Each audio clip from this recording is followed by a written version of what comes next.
me something, it might just take the pain away. Ito ang almusal namin ngayon. Ay, kabayong nahulog.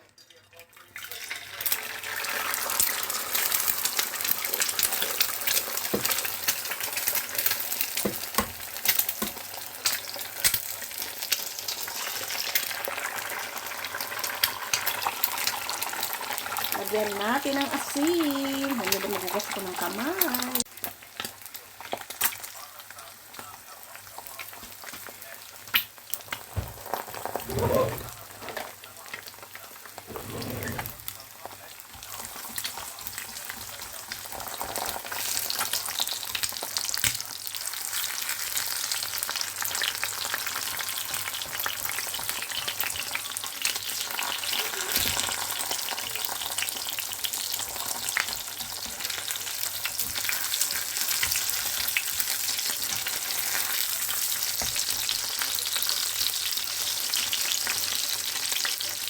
Malansa guys kapag hindi ko niluto yung itlog, saka may bakterya.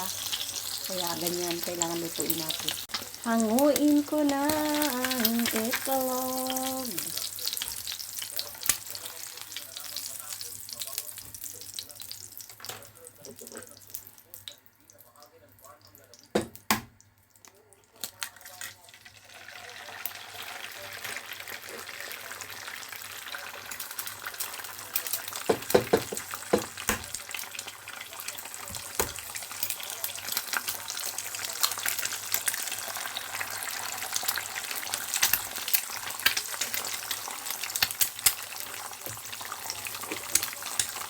Lagyan ko ng asin.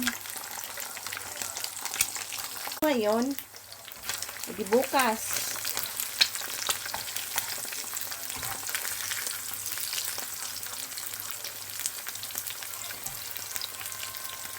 Bukas na gabi.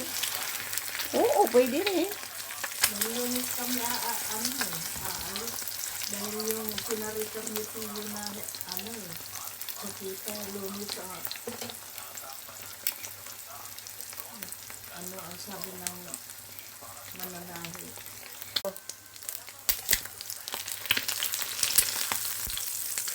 Makukuha lang naman natin lalo na kung dito tayo. Sa pagkain.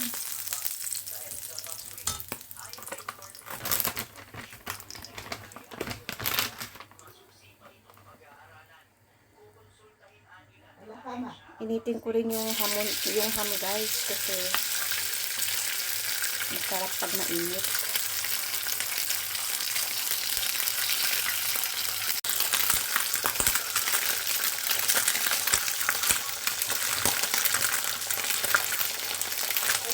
Na nga guys, at iniinit ko na at super duper nagmamadali na ako dito dahil nakikipag-usap sa akin si Maming. Mas lalo ako natataranta guys kasi ang dami niyang tinatanong sa akin na samantalang alam naman niya na super busy ako dito. At syempre, chismis ang pinag-uusapan namin. Pero, kaya nag-voice over na lang ako kasi nga may pinag-uusapan kami at super duper kulit ng maming ko.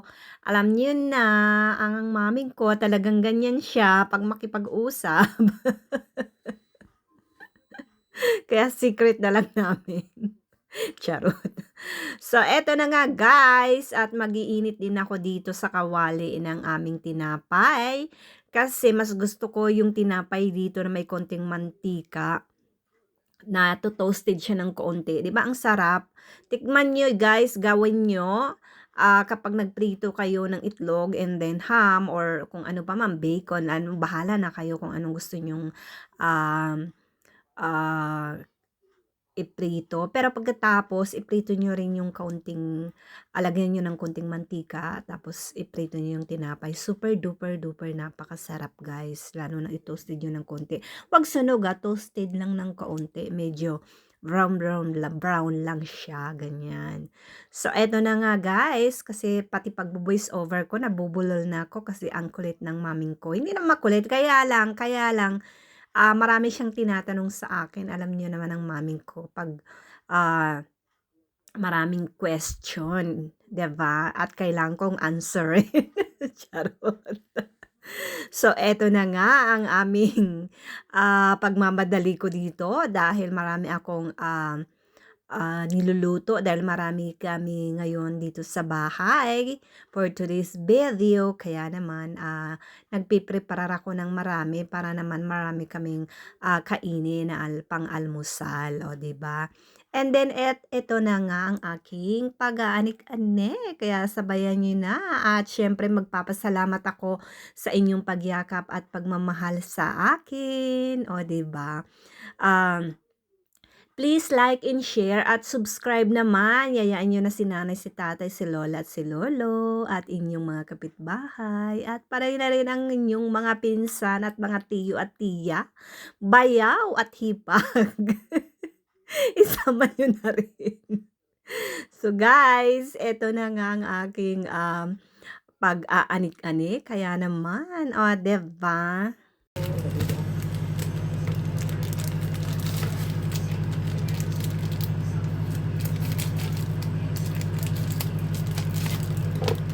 Lagyan natin ng keso guys, yung ating almusal. Para masarap.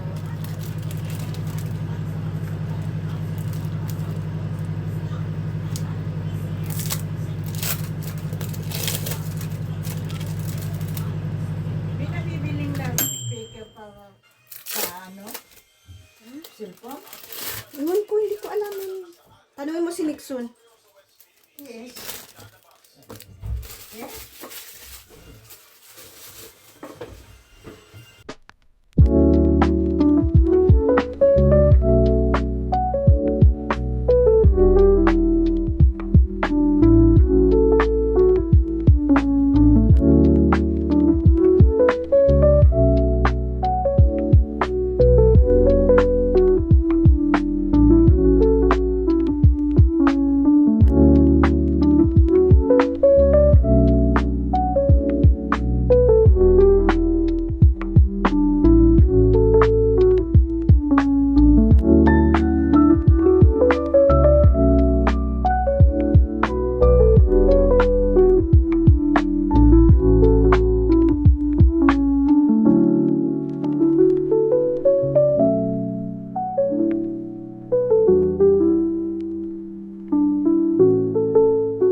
Ito na ang aming almusal. Brunch na to, guys.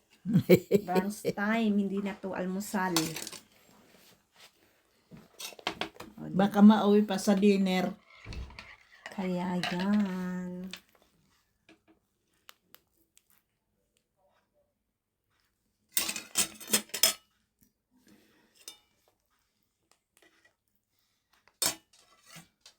Pinigar, ginanong ko lang. Ito ang aming brand stand, guys. Ang oras ay 1:20 na dito. Ito yung kay Jay, dito yung akin, ito yung kay Una ng Mami. tanghali.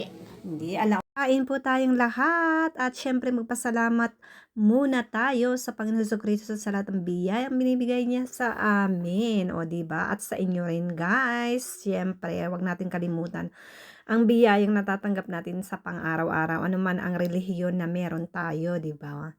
So guys, hanggang dito na lang ang ang aking video pala. So hanggang at nanonood din kami ng balita, syempre. At hanggang dito na lang ang aking video for today at maraming salamat po ulit sa inyong pagmamahal at pagyakap. Ingat po tayong lahat at lagi ko ang sinasabi kapag lalabas ng bahay. Dalhin nyo pa rin sa Mr. at sa Miss Pasensya para buhay ay laging masaya. At syempre, ang problema ay wag na nating pagsisihan or kung sino pa man ang may gawa, ang gawin na lang ay solusyon ang importante, o 'di ba? Kaya mas maganda na 'yan na wag na magsisihan, kumbaga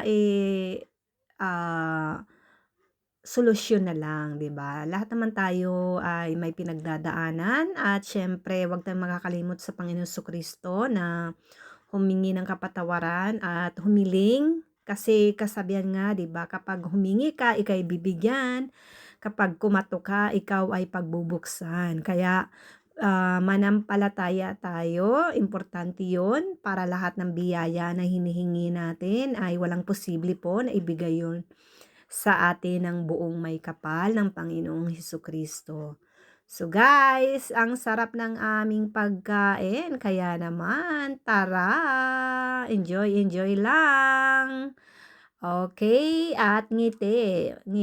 Lagi tayong tumawa, lagi nating bigyan ng importansya ang ating buhay, 'di ba? Ang ating sarili, importante po 'yun kailangang maging malusog tayo, 'di ba? Kasi para maalagaan natin ang mga mahal natin sa buhay, kailangan unang-una ang alagaan natin ang ating sarili para ang mga mahal natin sa buhay, maanak, asawa, nanay at tatay, pamilya, 'di ba? Kailangan tayo muna para tayo maging malakas.